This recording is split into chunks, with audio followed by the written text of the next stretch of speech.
chasing her dance dream, but the competition in the dance troupe was like the Olympics. Daisy couldn't win the teacher's love, while Benjamin seemed to be getting younger, with no studio to his name, living in a quirky dockside inn, enjoying the captain's tattoo tales. Each of his tattoos had a unique story, like the hummingbird that flaps its wings 1,200 times a minute to talk about a drummer.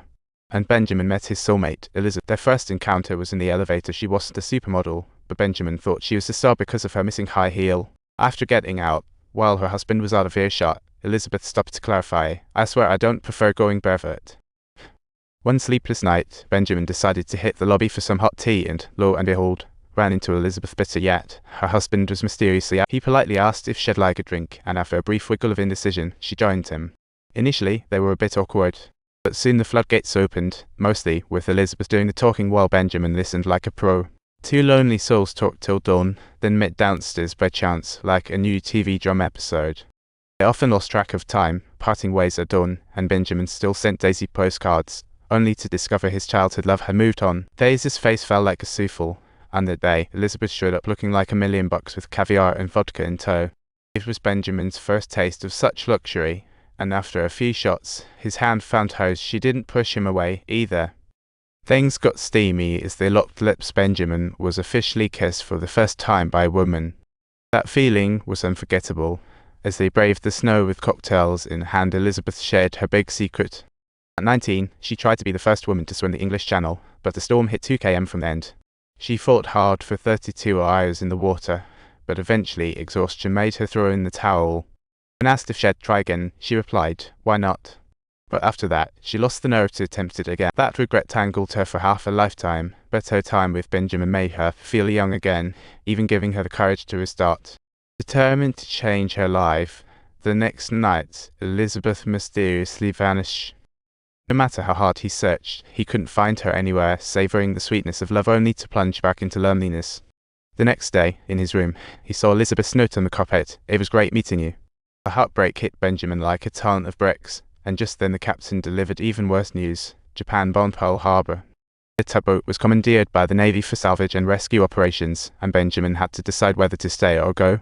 But the war wasn't anything like he pictured. Mostly, they were just moving damaged boats until one fateful day. Captain blared the alarm as he spotted a ton of bodies, enemy submarines surfacing. No dodging that mess. Was it true that only the brave survive? The crew prepared to fight to the death while the captain gunned it toward the sub. Bullets flew across the water, with crew members taking hits here. Even the captain wasn't spared. Yet the tugboat pressed forward, ramming straight into the sub. As Benjamin dashed into the cockpit, blood-soaked captain first concern about, "Those bastards have completely messed up what I said about my tattoo," the captain lamented, as his tattoo failed to block the bullet. "Be you a man or a woman? Don't wait for things to turn into bees. Make sure you can take a bullet, but ultimately, you have to leave." The next day, the military showed up fashionably late, while Benjamin was still trying to shake off the nightmare from last night. Oddly enough, a hummingbird appeared out of nowhere, hovering briefly before flying off into the horizon, like a ghost of the sea. Both before and after, people had never sighted a hummingbird in the deep sea. Who knew where they went? Years later, 26-year-old Benjamin returned to the nursing home to find his adoptive mother looking much older.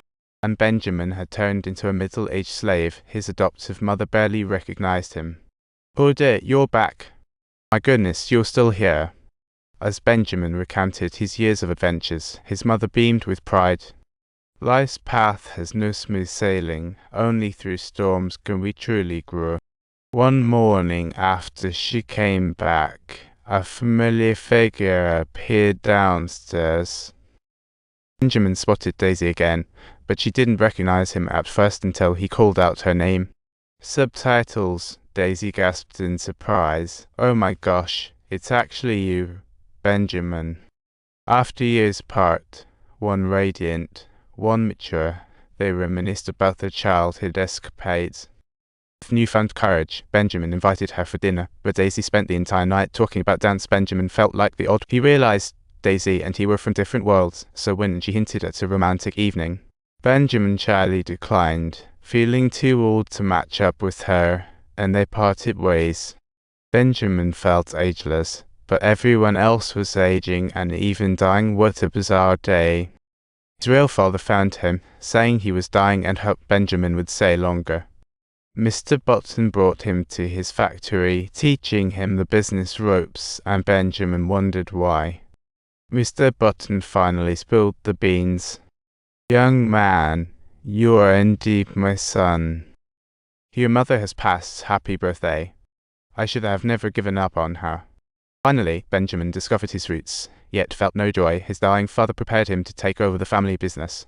But facing the hefty inheritance, Benjamin wasn't swayed. After seeing his mother's photo, he couldn't handle it and walked away silently.